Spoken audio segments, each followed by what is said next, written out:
can have whatever you want. Good evening and welcome to the 6 p.m. City Council meeting of December 2nd, 2025. Please note that all council members are present. With that, I'll turn the time over to Vice Chair Heyer to do the Pledge of Allegiance. Yes, please stand if you're able and join me in the pledge. I pledge allegiance to the flag of the United States of America and to the republic for which it stands, one nation, under God, indivisible, with liberty and justice for all. Thank you. Please take a moment of silence with me.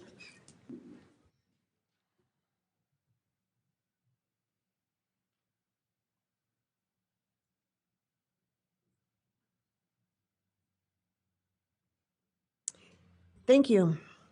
Next on our agenda is acknowledgements. There were a few happenings this weekend. Does anybody want to? Chair, I'd like to make note of our parade, our holiday parade that we had last Saturday. It is remarkable to me that people come in the numbers that they do to stand in the cold and watch people go down the road. It is a great parade, and I want to thank all the people in the city, the volunteers, the staff that put all this together. It is remarkable to be out in the municipal gardens, see all the lights, nearly 1 million lights up, 60 cottages that all come together in a symphony, so to speak.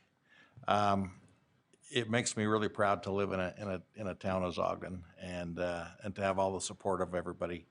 And so I just wanted to mention that it's remarkable that it happens, and it's pretty neat. Chair, I have one. A couple weeks ago, I had the opportunity to serve Thanksgiving dinner at the Lantern House, and it was a wonderful experience. And there was a lot of groups were there to help do that. Our youth, Brandon, was there with the youth council, and they were helping, and it was just a wonderful event. And I'm thankful for our partnership with the Lantern House and all that they do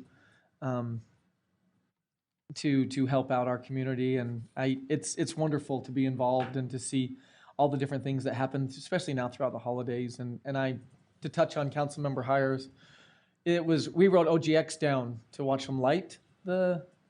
And it's neat. It's neat to have a downtown that's so alive and so exciting, not just when it's 85 degrees and sunny, but throughout the year, and it continues to be. So it's just a great testament to our staff and the city, the people that work for our city, and all that they do to bring energy into our downtown, but also to our residents and the draw and the support that they give our city. So thanks,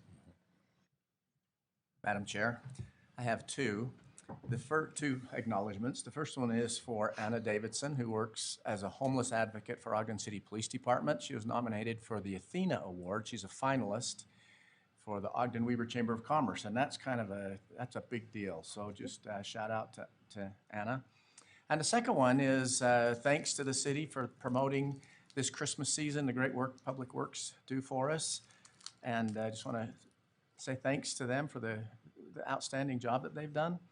From those that hang the lights to those that administrate and oversee things. And a special thanks for working with the giving machines for the Like the World campaign. That has been really beautiful part of our Ogden City celebration, and to be on the municipal block and see those giving machines is just extraordinary, and I like it a lot. I serve on that council, which is an interfaith council and a communication council, and there's a lot of work on our side that's done, but we couldn't do it without the city, so thanks.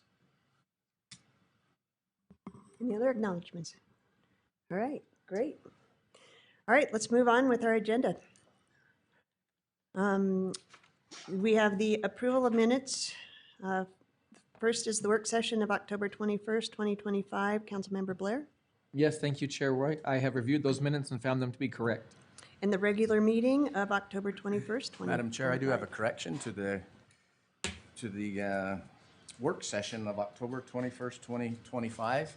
There were some words that were attributed to Council Member Ritchie at the very end of those comments, and I don't want to tarnish Council Member Ritchie's image And I'll claim those words as my own. Just the very last part of acknowledgements there, and I would hate to put my words into Councilmember Richard's mouth, and so I just want to make that correction. However, I have also reviewed the regular meeting minutes of October 21st, 2025, and found them to be correct, and would make a motion that we approve both sets of minutes. Second. All right, we have a motion by Councilmember Myers and second by Councilmember Blair with the a noted correction for the work sessions.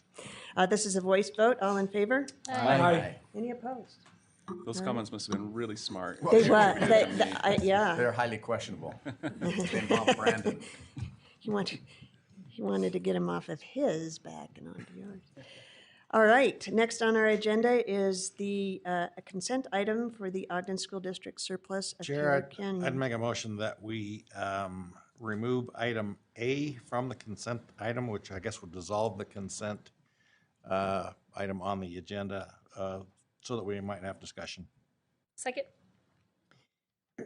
We have a motion by Vice Chair Heyer and second by Councilmember Chaburka to remove the agenda item as a consent item, but have it as a regular item so that we can have more discussions. This is a voice vote to remove it, and all in favor? Aye. Aye. I think it's a voice vote. It is. Any opposed? All right, thanks. With that, we have now moved it to a regular item. So, Maybe we could have Jeremy Smith come and make a I'm presentation. sorry, I'm just, I'm trying to write it. All right, we thought that it would be great to have Jeremy Smith, yes, thank you, come up and give us an overview of this property and let us have a little bit of a discussion. So thank you. Okay. Hello, council members. Yeah, I'm happy to give you an update on what's happening with this project and why it's coming before you today. So this is the Taylor Canyon Elementary School site owned by the Ogden School District. They have notified the city on September 2nd that they were surplusing or selling the property. Under Utah State Code, Ogden City has the first right of refusal for the purchase of this property, and so that's what we'll be looking at today. Just to give you a little background on what this site is, this was the former Taylor Canyon Elementary School site that has since been demolished. That occurred in 2022. Since that time, it's been functioning as open space, a neighborhood park, and that has been maintained by the school district up until this point.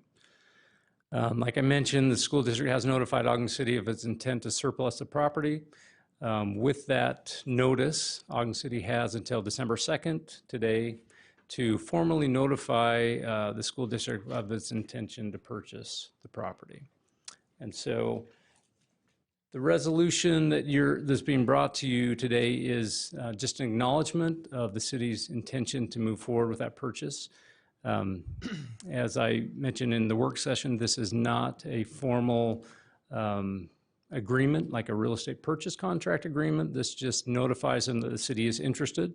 And from this point, we'll take the next step, which is getting the property appraised. The school district will also get an appraisal on this. From those appraisals, they will average to determine a sales price.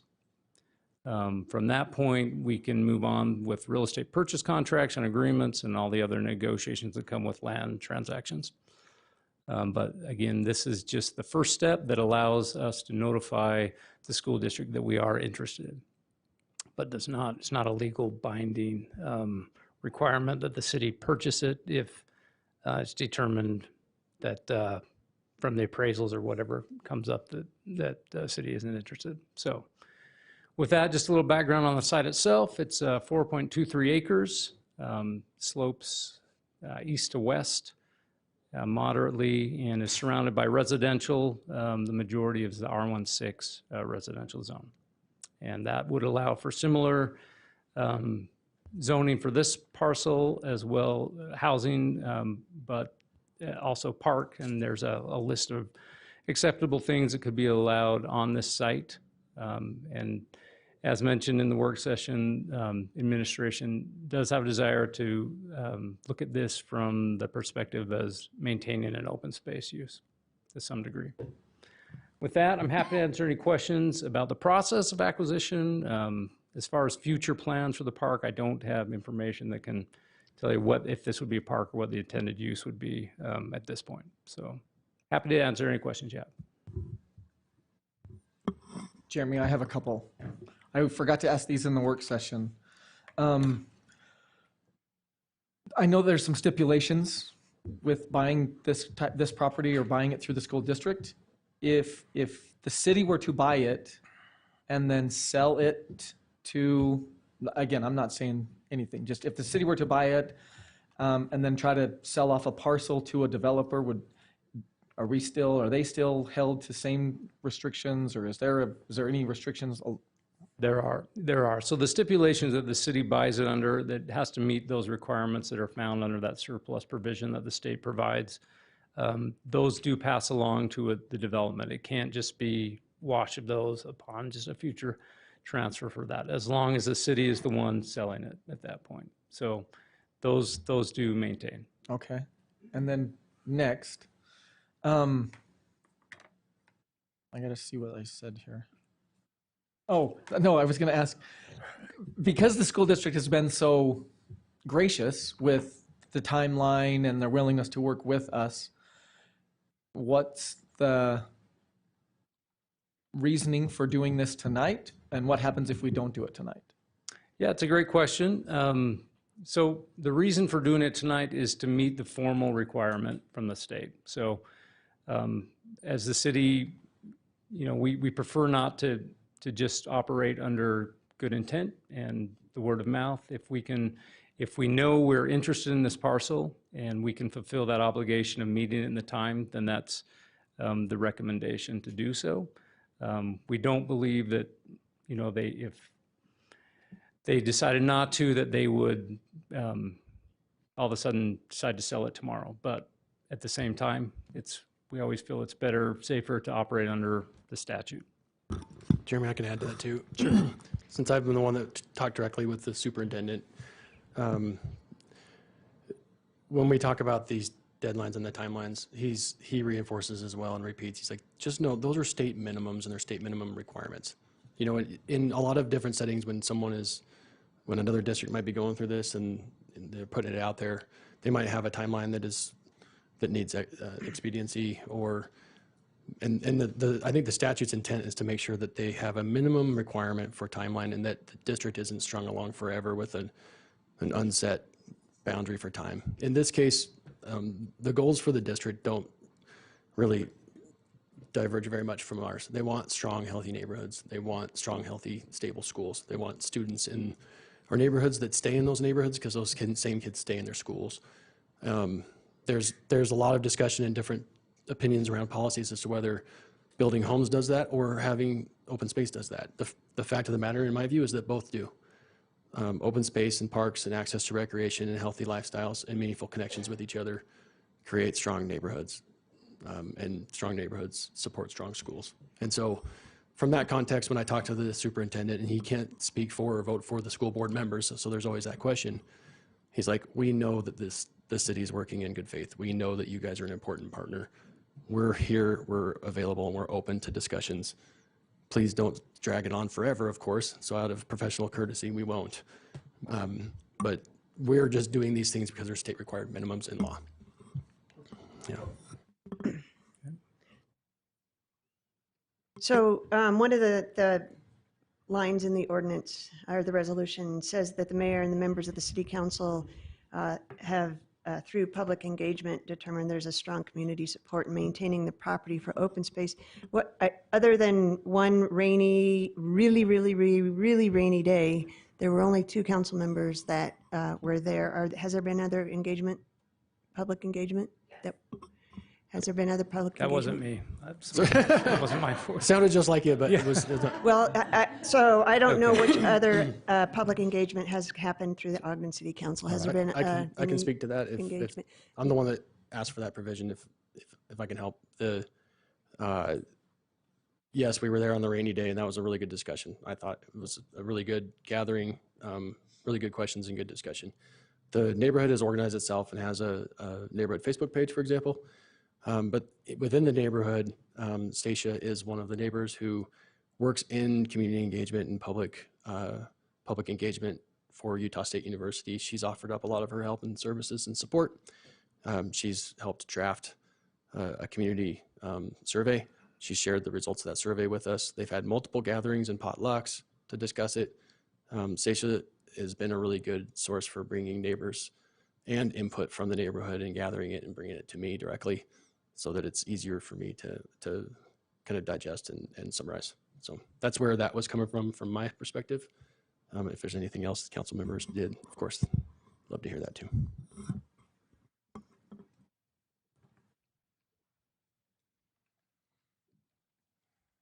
Any other questions?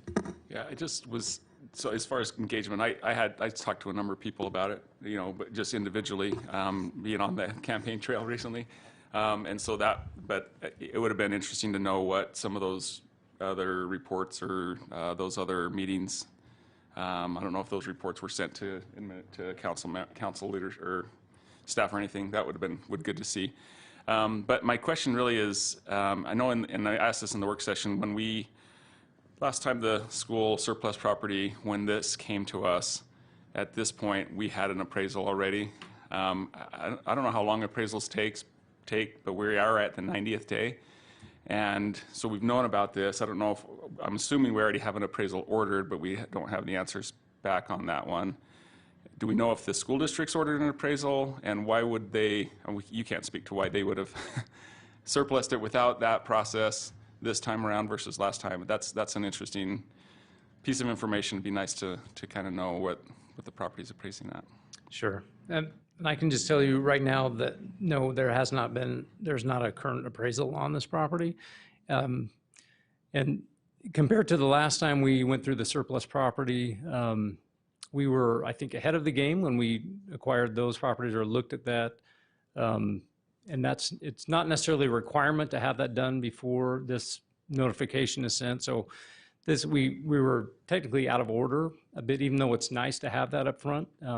Usually the process is the intent is signed, then you go through the process of the negotiation. So those appraisals are done. Once we understand that the cities proclaim their intent to do it, then that's when the negotiations begin with those appraisals. So they can take a month to do that. It just depends on, the appraisal's workload and how, what their schedule is for that. But that's my experience has been usually around a month to get a commercial appraisal of this size. And again, how much is that usually? It's at least $2,000 for this. I'm not an appraiser and I don't price them, but that's typically what we pay. Somewhere in that ballpark. Other questions for Jeremy? All right. I think maybe Jeremy, you might know this. So the process is we say we're going to enter into this intent to purchase, and then all those details get sorted out. I know that I was the new guy back then, but we had set aside money for the future purchase of parks. I don't know if we have an answer on that. I asked in the work session on how much is in that fund. And so assuming that's enough to cover it, the mayor could just enter into that agreement and purchase it. If it's more than the amount that's been set aside, would there be a budget action that would be required in order to proceed with the purchase? Just maybe some clarity on how that process works. Yeah, and I don't know that I have the answer to that entirely. I know that fund was set up for future acquisition opportunities through the school district. My memory said it was $2 million that was put into that. That sounds, I think that's, somewhere in that ballpark. And so if that's there, it really will come down to what is this appraised for? And from there, we'll have to see. I mean, it's really hard to move forward, I understand, with an acquisition and say you support it when we don't have that price in place. I've just reiterate, this really is just the first step saying, yeah, we're interested in purchasing. It doesn't lock us into that actual acquisition. And that would happen with the real estate purchase contract. Right. I I also have a follow-up question, if that's okay. Well, on my Google search, it says that this amount of land in Ogden, depending on where it is, can range from $300,000 to over $2 million. And I guess I'm curious, we talked a little bit in the work session about it being appraised at the current zoning, right, for residential use. But in this resolution, it specifically says we're going to use it for open space. So I have some concern around, is there some negotiation power with the school district? If it's, if it's $2 million as residential property, it's probably not the same as open space. Sure. So I think there's a big Yeah, difference there. We all, and honestly, this is just because we all already own this property. Yeah, right.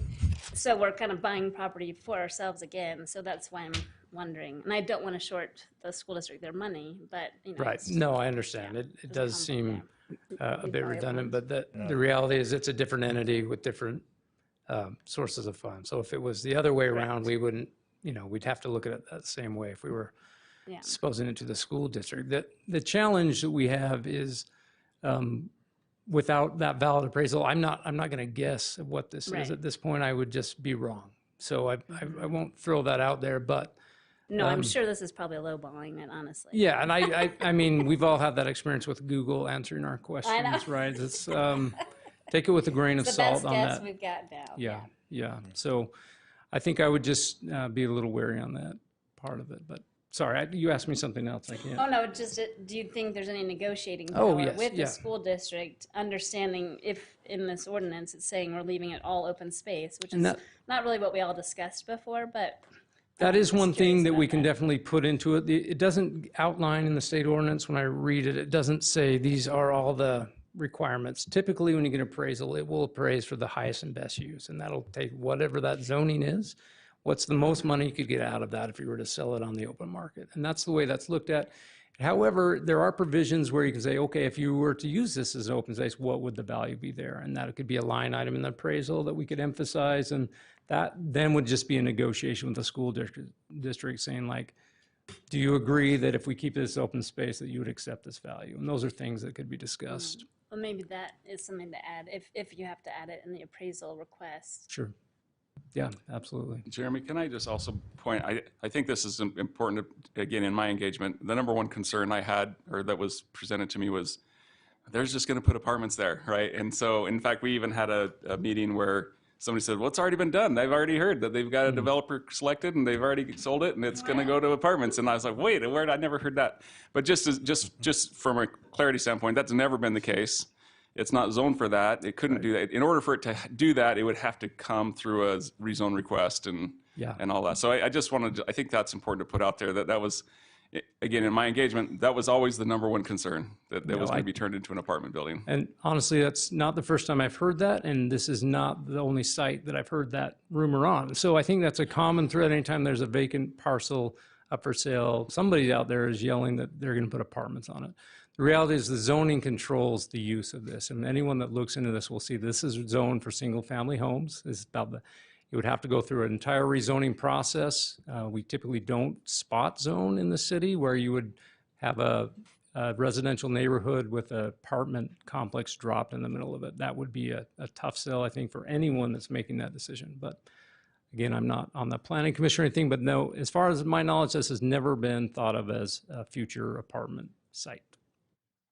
Chair, if I could throw a few things out, I don't know if you need to stand for this, Jeremy, but I do hope you listen. Okay. This is a complicated issue, and I'm very grateful that the citizens have organized themselves together to kind of come and talk about the best use of this property for their community. I do think that there's merit in some of the discussion that the citizens have already bought this once. It is exactly the same citizen group. The Ogden School District has the same boundary as Ogden City does.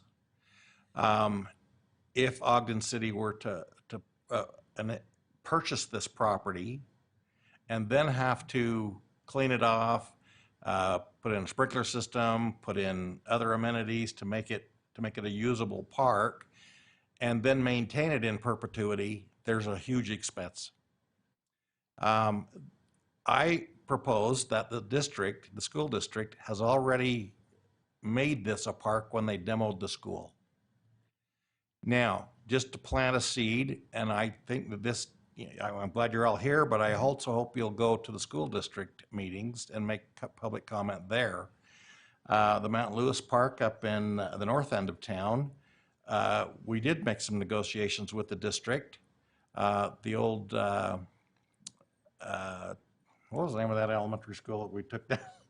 Edison Elementary came down because it had lived its life.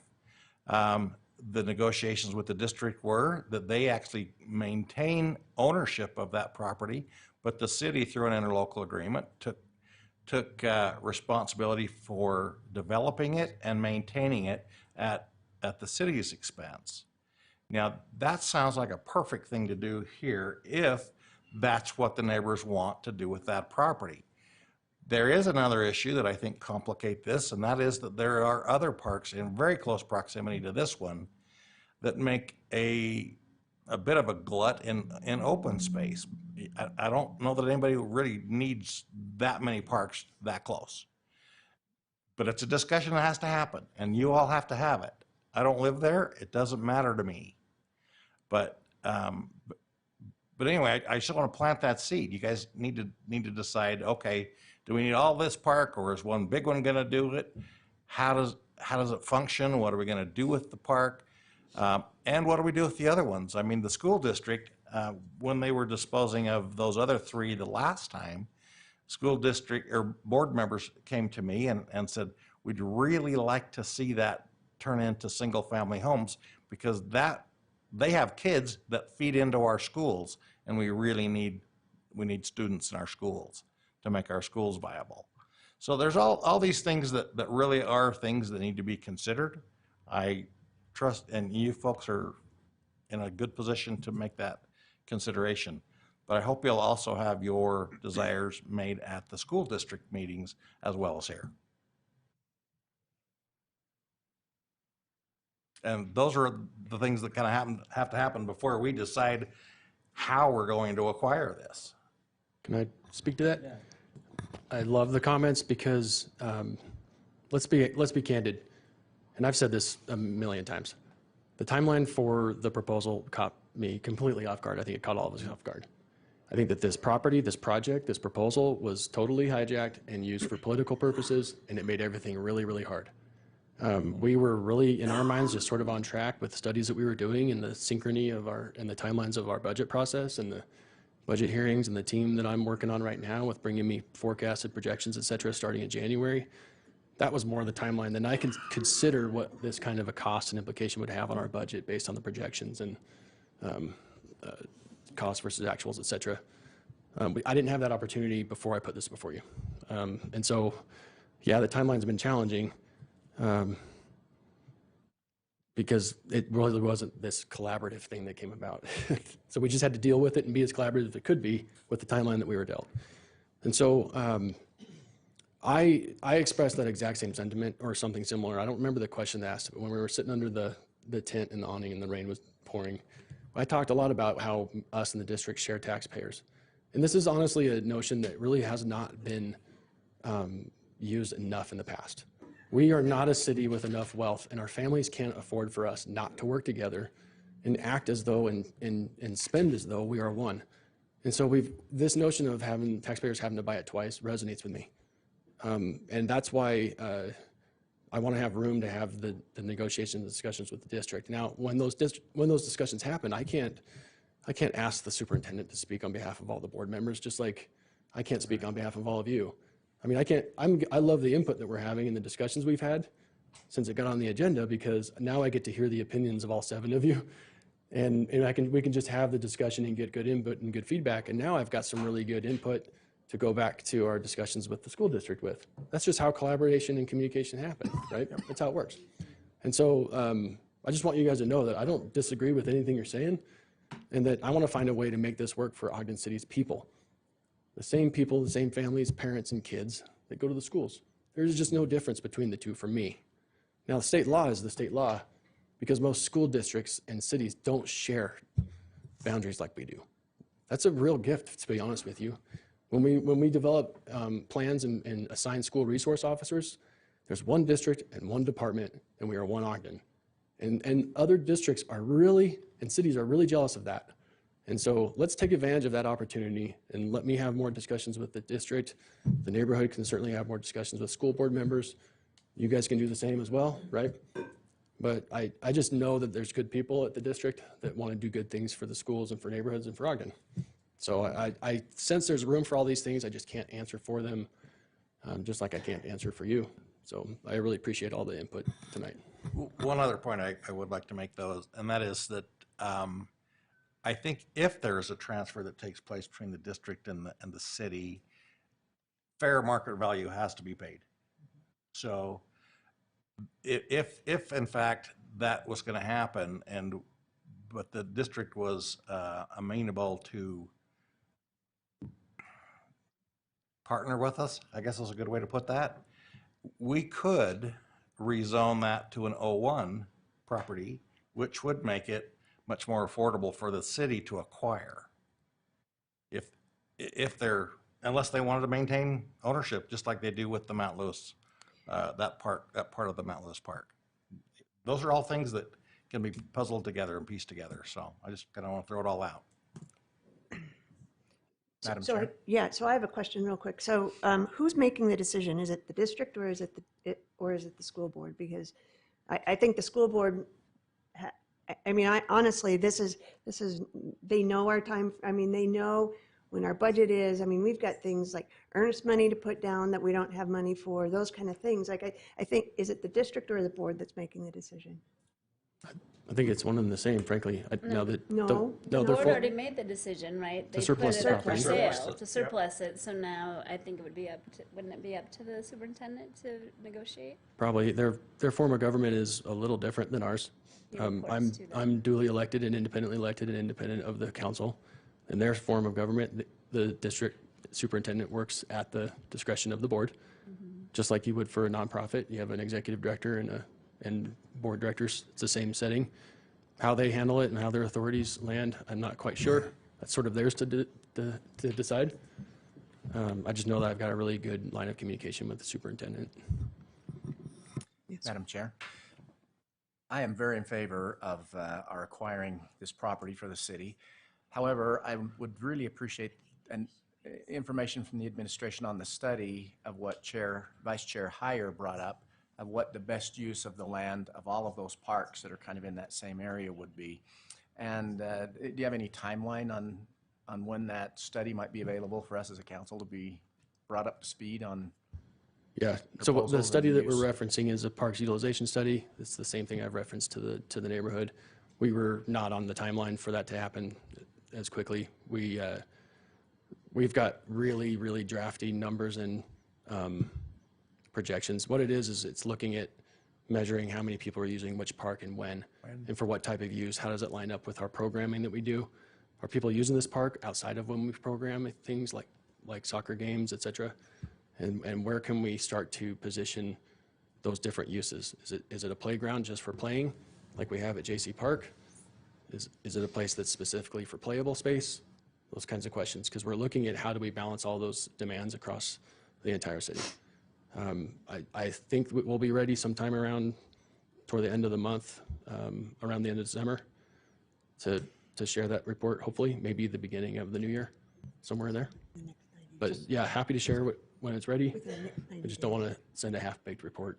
Just to be clear, this property would not be included in that study, It's not a right? park. Because it's not a park. Correct, but I did It's not ask, our city but I park. did ask that we go back, since we're in the draft period, that we go back and see if we can use the same methods and procedures to gather the same information for this space as we did for the neighboring properties.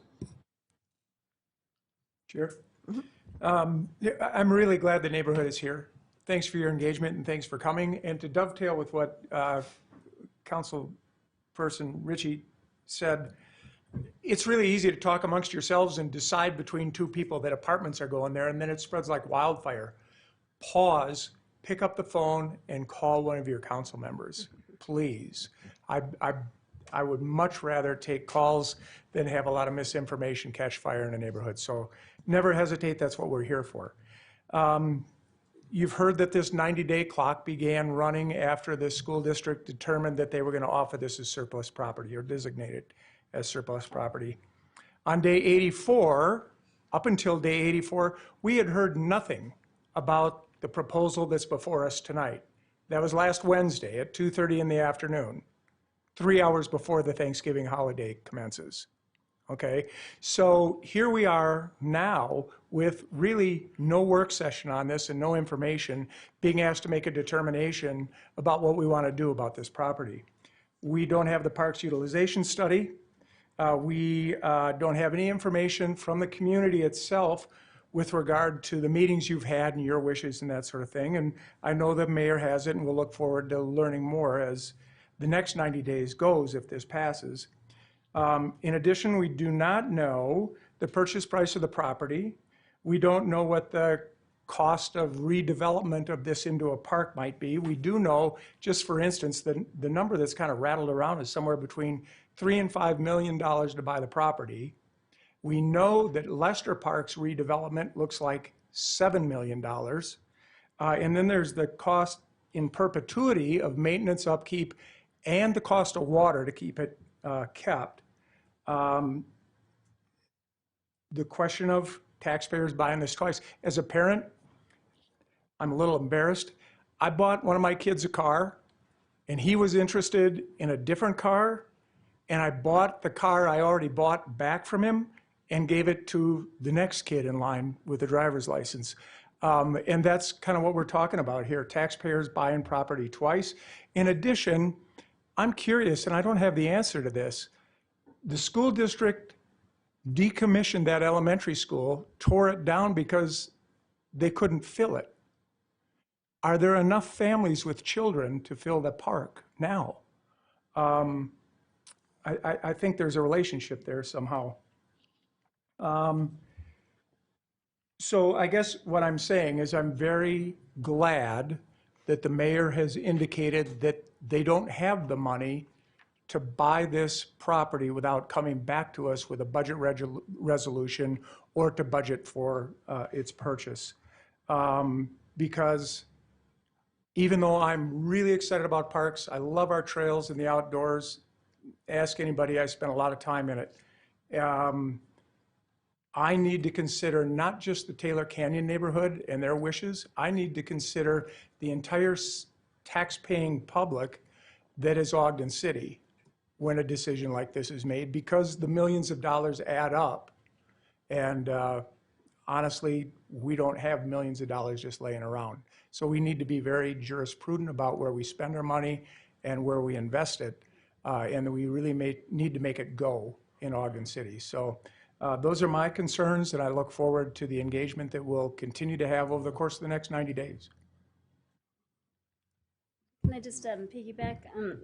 Because of all these questions that are out there, the thing that would help me to help pass this resolution would be to eliminate the statement that says it's only for open space. Because I feel like that does handcuff me to saying, I don't know if it's the best use because I'm lacking a lot of information. Yep. And I also love open space.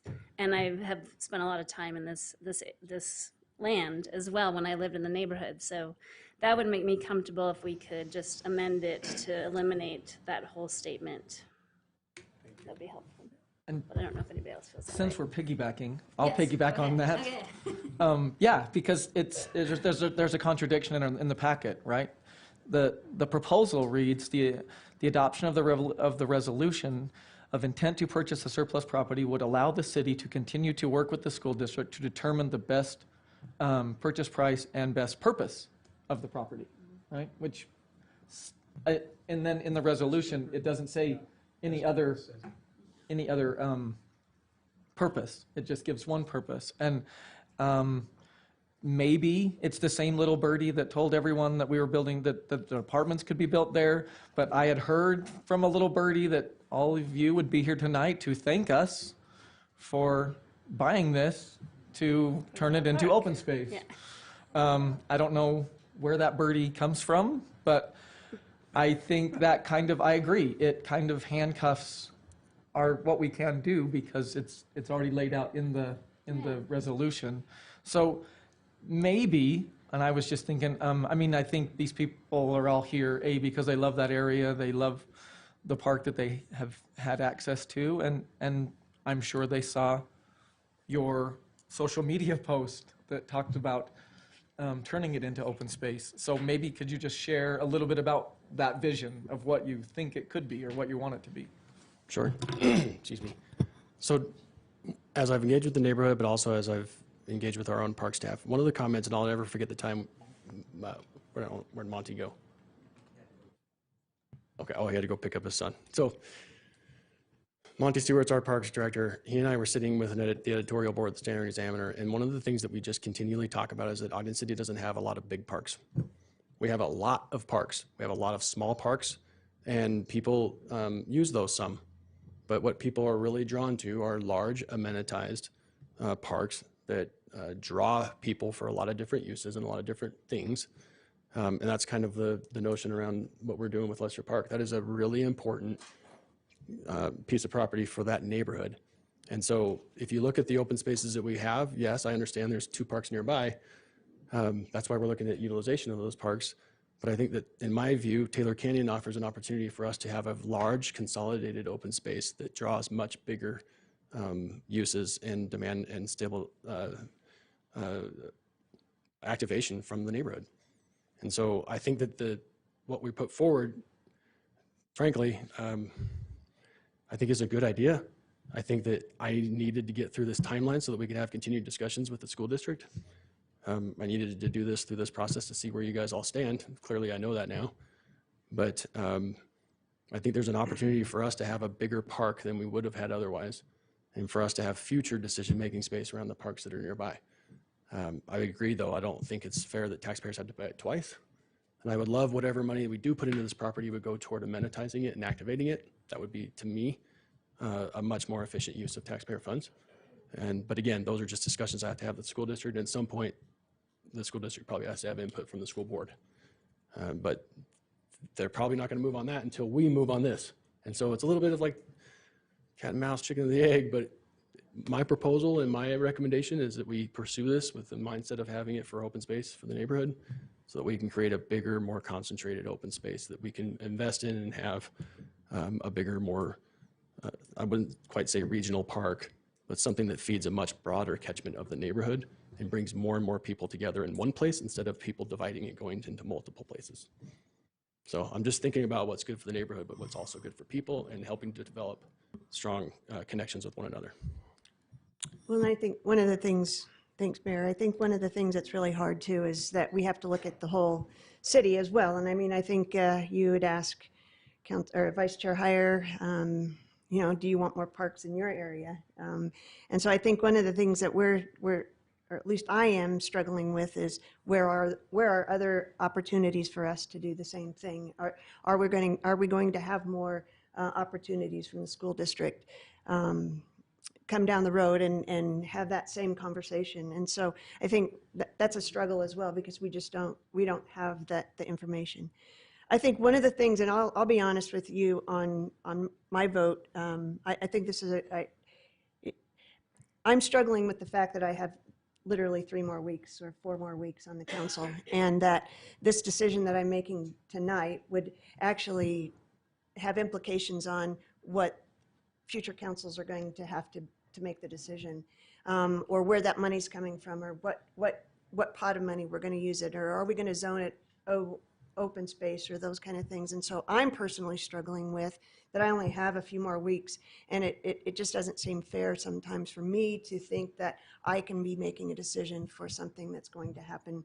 And it's a fairly large purchase, I would assume, down the road. And whether that's a purchase and or ongoing costs, it's difficult for me to make that call right now. That's where I'm struggling with my decision. So if I was going to be here for another 4 years, I think I would be a resounding yes, but I'm struggling with that right now. Chair, I would make a proposal, maybe, since we are kind of running out of time. We are, thank you. I think what I want to do, so that we can get future discussions, it seems like the sticking point for many of you is the third whereas. whereas the mayor and members of the Ogden City Council, through public engagement, determined there is a strong community support in maintaining the property for open space. What if we just took that one out so that it does leave some more flexibility in what happens with our discussions in the future, so that we can have them and it doesn't just get killed because of lack of information? So I would make that motion that we do adopt this resolution minus that third whereas in the resolution. I'll second that. We have a motion by Vice Chair Heyer, second by Councilmember Chaburka to strike the third line, the third whereas, and adopt the resolution. Was that all? That was it. Yep. And adopt Resolution 2025-23, declaring our intent to purchase the property. Chair White, Yes. from past experience, it might be better to separate those two. Thanks. So you amend the resolution to strike and then vote. Okay, I'll make the motion that we amend the resolution, everything to complete minus the third whereas. Second. All right, we have a motion by Vice Chair Heyer, second by Councilmember Chaburka to amend the resolution to strike the third line of the resolution. This would be a Voice roll, a voice vote? Yep. A voice vote, all in favor? Aye. Aye. Any opposed? Aye. All right, that passes. I think it's important to point, it's not that we're saying we don't want it to be a park. That's right. I think it's Exactly. just saying we want to have more information and opportunity to discuss. I think it being a park is a great idea, given the discussion we've already had about the surrounding parks and maybe other opportunities there. But, so, I mean, yeah. Yeah, and there's a lot of opportunities. Chair, I'd make a motion then that we, Before we proceed, I just have one comment. Okay. Excuse me, please. I just feel like this motion, in interest of the neighborhood, in interest of the outcry from that community, that it's an important part that we maintain that as open space. And so that's why I voted against the motion. understood. So Chair, I would make a motion that concerning resolution 2025-23, that we adopt that resolution as amended. I'll second. We have a motion by Vice Chair Heyer, second by Councilmember Graff to adopt the proposed Resolution 2025-23 with the amended language. This is a roll call vote. Councilmember Blair, Aye. Councilmember Chaburka, Aye. Councilmember Graff, Aye. Councilmember Myers, Aye. Councilmember Ritchie, Aye. Vice Chair Heyer, Aye. Chair White. I'm going to abstain.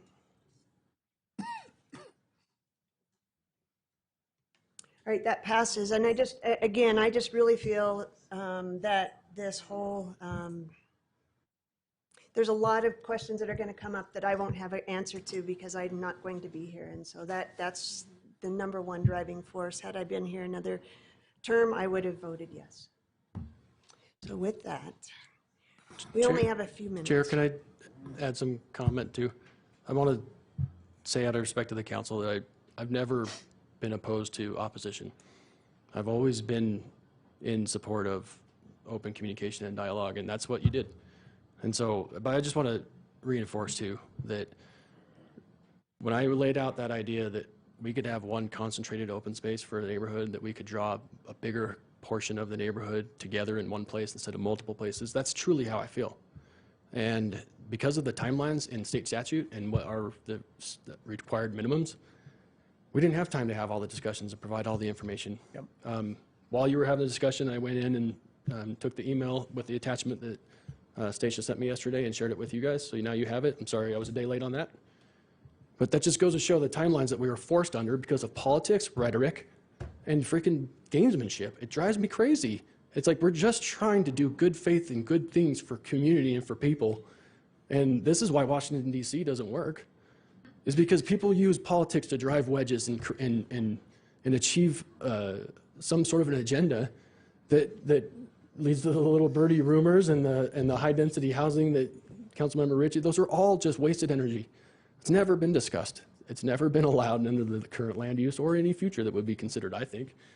And so that's what's been so challenging, is it's so hard to have genuine dialogue and engagement in good faith. And I'll just tell you that I've seen nothing but that desire from the neighbors I've spoken with, is they're just good people that want to do a good thing for their neighborhood.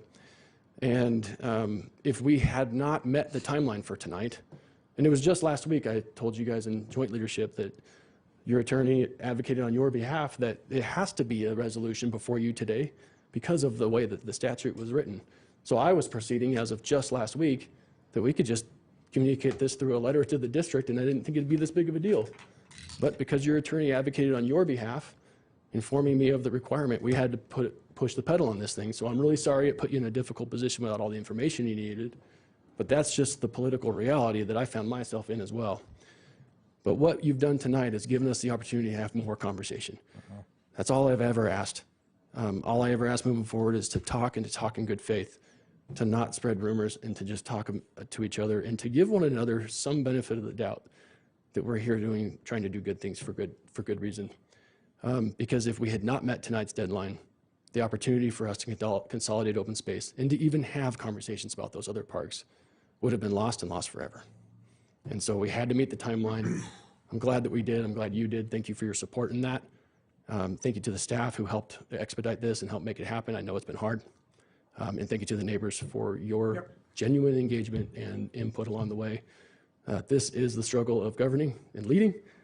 It is what it is, and it is an absolute blessing to do it. Thank you for letting me be here. And I would encourage the community to continue to be engaged and to figure out what that next step is. So thank you. All right, next on our agenda is public comments. I will give you, we're under a timeline here tonight. We have to leave in about 4 minutes. So if there's some public comment, that'd be great. One person. You get 3 minutes. You missed it one. Yeah, go to 1 minute. And hopefully somebody else will use that. Brian Janroy, business owner here in Ogden, hangar owner at the airport. I want to speak to the council and the admin side of the city.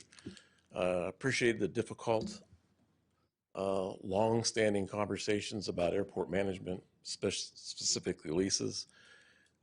Next week in your work session, you'll be continuing that discussion. My only statement is, and I hope Ben's listening, is I think it's time where citizens of Ogden, business owners of Ogden, council, city administration, take the final lead on airport leasing and policy. My personal opinion, not speaking for any group, is the consultants have consulted and consulted and consulted, and I think it's time for a consolidated what Ogden, what Utah, how Utah people feel about personal property, and what's best for the city, what's best for the airport, keeping in consideration laws and guidance every time the FAA guidebook is mentioned. No offense against GS 13s or 14s, but that's not written by elected officials, that's written by a bureaucrat. And so we should keep that in mind. And that's all I have to say. Thank you. Thank you.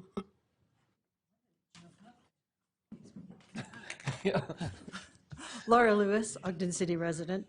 I want to thank you, Ben, or Mayor, for taking the point of view you have, because it's refreshing to think that there's other ways of doing things, other ways of looking at things, and getting involved with the community, hearing what they want.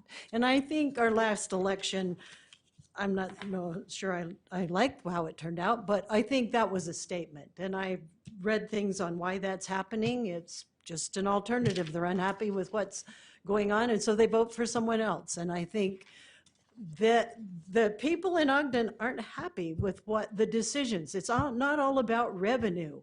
There's other things that are important. And I don't know if you're following the housing market. Are any of you following the housing market? Because it is going down. Nobody can afford to buy a house. They can't afford to build homes that people can afford to buy. I think there's it's time you started looking at all this housing you're building, and that seems to be the first alternative. Oh, let's put a house there. Let's put high-density housing here. Let's put 96 little teeny homes on an acre. It's not what we want. So I wish you guys would really kind of be a little open-minded to looking at things differently. Thank you.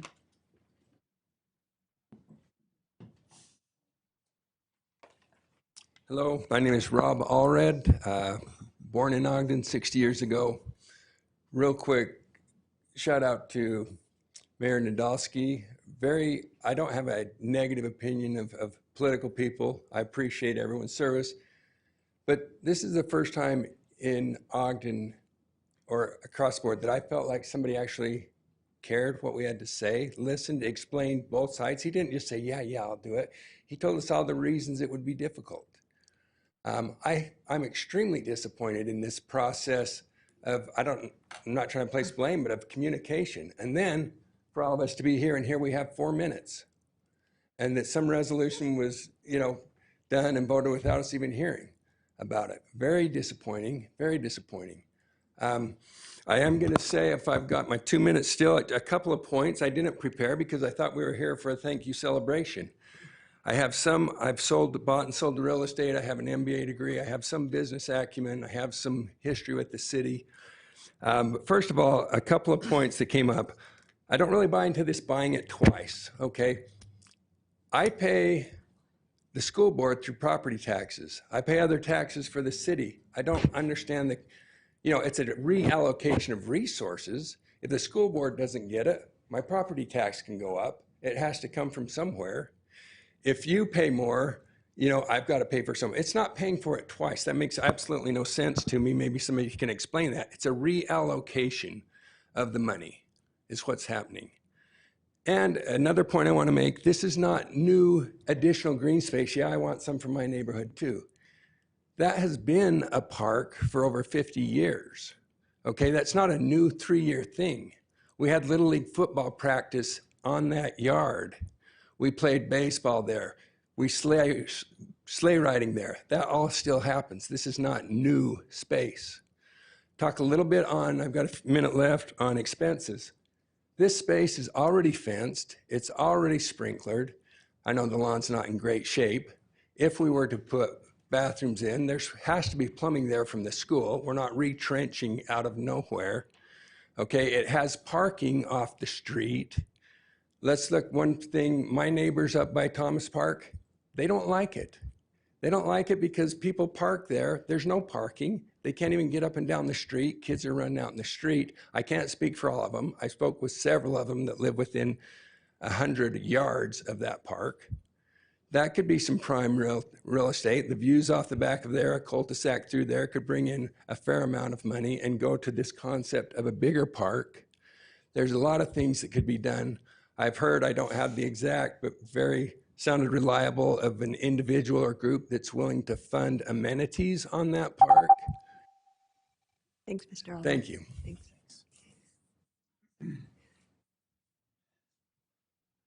My name is Kirk Clossy.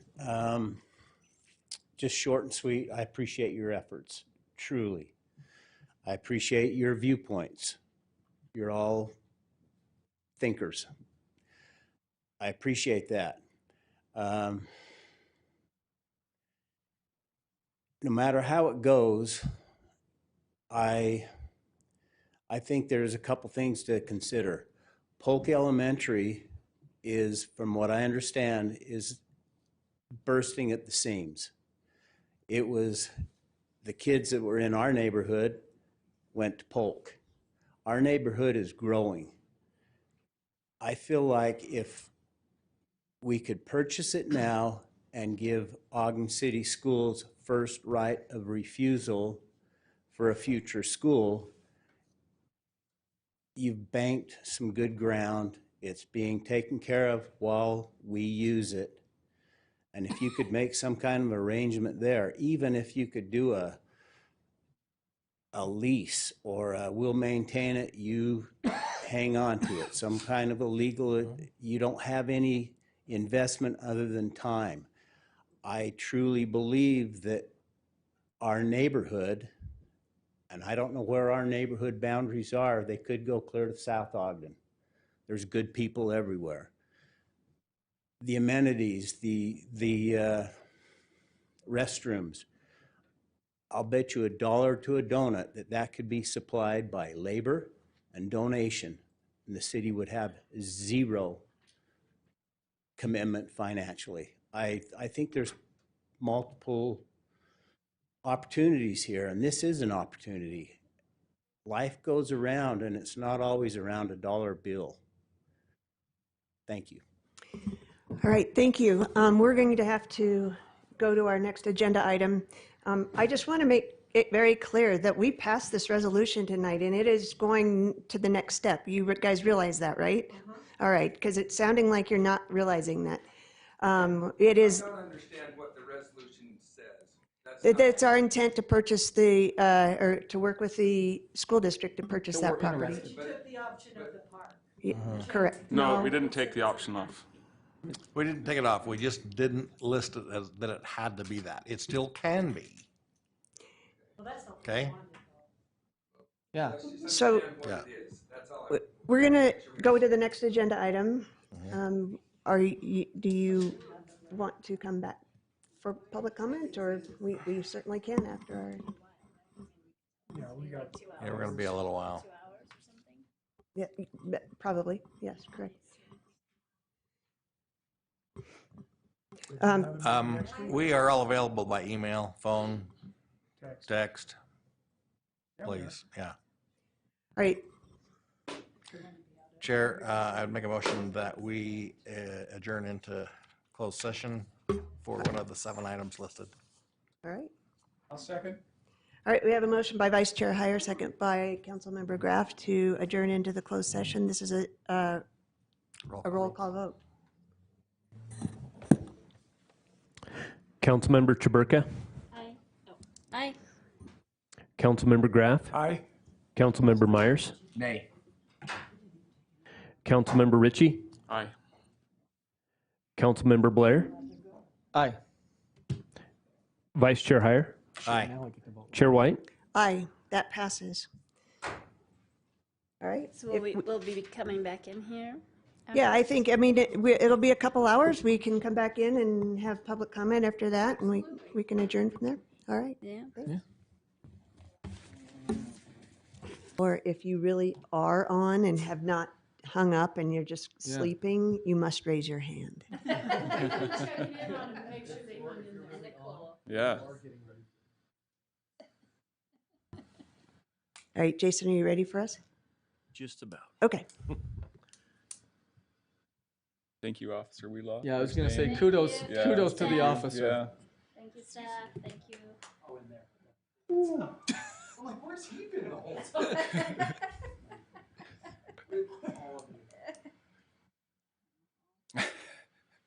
Never far away.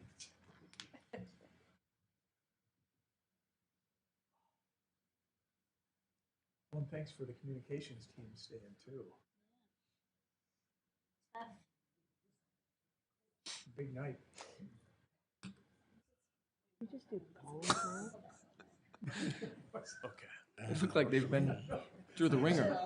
I know, they were ready. I think it's 8. Yep. Don't eat that. You. You ready? All right. I'm fine. We'll see. Welcome back to the City Council meeting of December 2nd, 2025. Please note that all council members are still present. Physically. Physically, correct. All right, we ended with in the middle of public comment. Is there anyone that wants to make public comment? You better. Yeah, exactly. Oh, we were almost getting ready to leave, and then there, possibly, no. Linda Sanchez. While things are happening in the nation, we don't have much control of what's happening nationally. But we do have control over what's happening locally. And that's why I think it's very important that I stayed the extra to make sure that my points were heard, because I feel like it's my citizen responsibility to make sure that you all know how I feel. And I don't take that lighthearted. I had been listening to a program, and it said how to strengthen our communities. And it's talking about family, government, church, schools, that type of thing. How we can go together to make things more cohesive. With that being said, I want to say, while the school, I know you guys are deliberating on that. When I very first started coming to these meetings, the first thing I always heard was we don't have enough open space. And once we lose it, sometimes we don't have a choice. My personal opinion is I think we should keep all the parks, because at some point that might become more of an asset to us, for us. I know things are hard.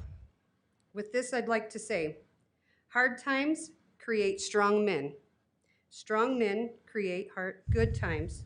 Good times create weak men. Weak men create hard times. So sometimes we have to do hard things, and sometimes it's hard. But just know that sometimes that makes us stronger. With that being said, I have a couple of questions. As far as I would like to make sure that we're getting the parking, since it's going to be snowing, what are we doing to inform people? Because some people still don't know that they're going to be ticketed if that's the case. I feel like we should be proactive if we are going to actually enforce that. And then also watched a video that I was really upset with, which actually I'm going to retract that, because I talked to Mayor Nadolski, and he told me about the My Home project that does not, I guess since I brought it up, I might as well say something. An elderly person needed help with like the lawn and that type of stuff. So the code enforcement, unfortunately, this man, he was a YouTuber, and he actually got arrested for volunteering his time to help his neighbor or to help some random person. So I just want to make sure that there is some program available. And he did say that there was a hometown project, but unfortunately, I don't know that we all know about that, because I think there'd be a lot more people that would be willing to help support people in that type of stuff. And I know I went over my time, but I'm going to say something else. This year, Go ahead. This year is the anniversary, 250 years, and I just want to make sure, I know things, planning and stuff. What are we doing to celebrate our country here locally so that we can get people together? I think that's very important that we start now, and so that we can make sure that we are building a community that is together and family-oriented. Thank you. Great. Thanks, Linda. Yep. Thank you.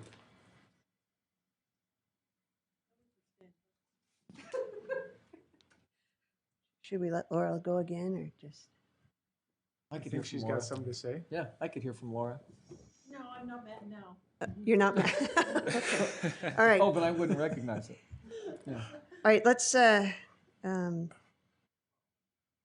else online? Okay. All right.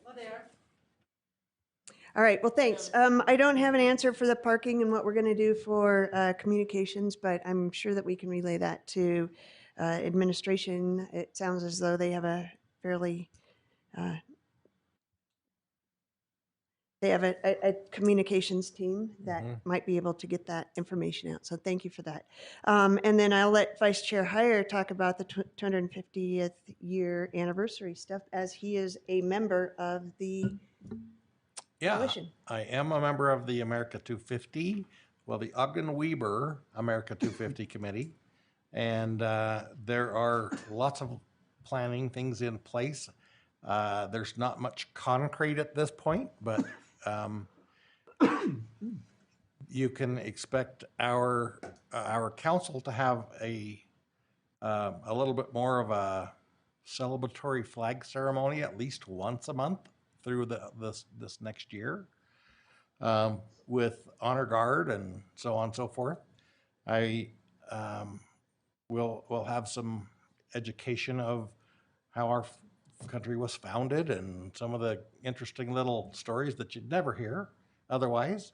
And that'll be part of that flag ceremony. So those things will be pretty cool.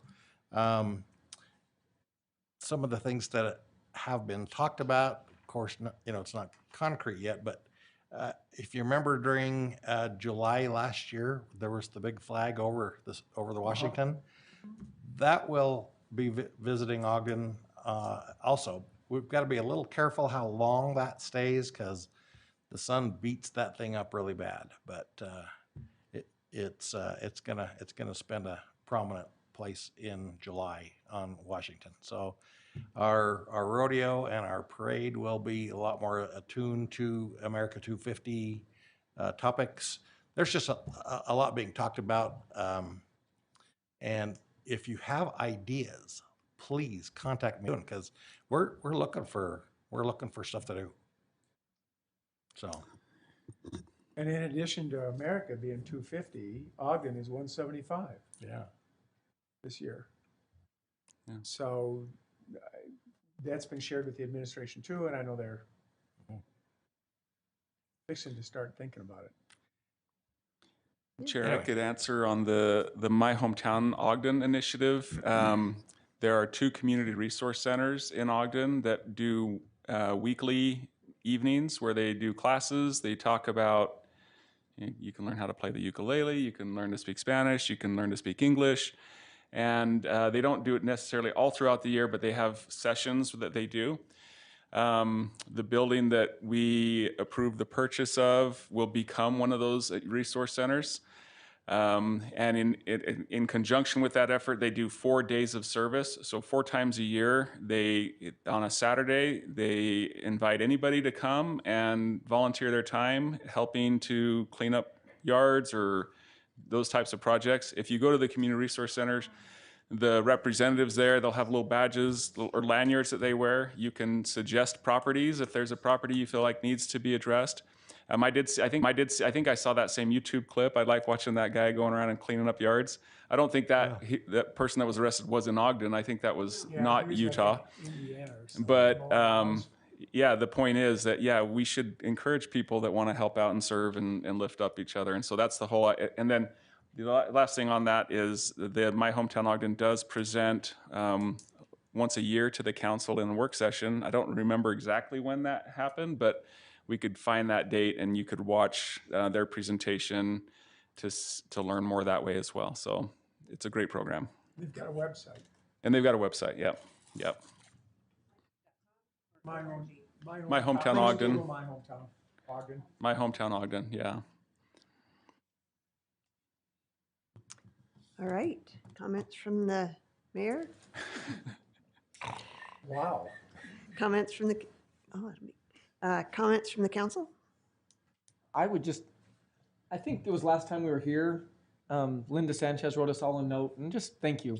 It was very, very nice of you to do that. I mean, to take the time and the energy and effort to do that. Thank you. That meant a lot. It really meant a lot. I think my only comment would be, I know that the room is now mostly empty for those who are here to talk about Taylor Canyon. I do look forward to getting the answers to the questions that we had. I know it's a tough position to be in, but I hope that people don't view that as the park is entirely off the table. I think that's very much still in play and on the table. As a council member, I felt like there are just questions I'd like to get answered and more dialogue and discussion. And so I'm looking forward to that. And I'm sure more decisions will come. But Yep, we got 90 days. We got 9 more days. Yeah. And 90. Yeah, 90 more days. Yeah. All right. Minimum. Motion to adjourn. Second. We have a motion by Councilmember Graff, second by Vice Chair Hyre to adjourn. This is a voice vote. All in favor? Aye. Any opposed? All right. Meeting adjourned. Thanks for hanging. You, you lady.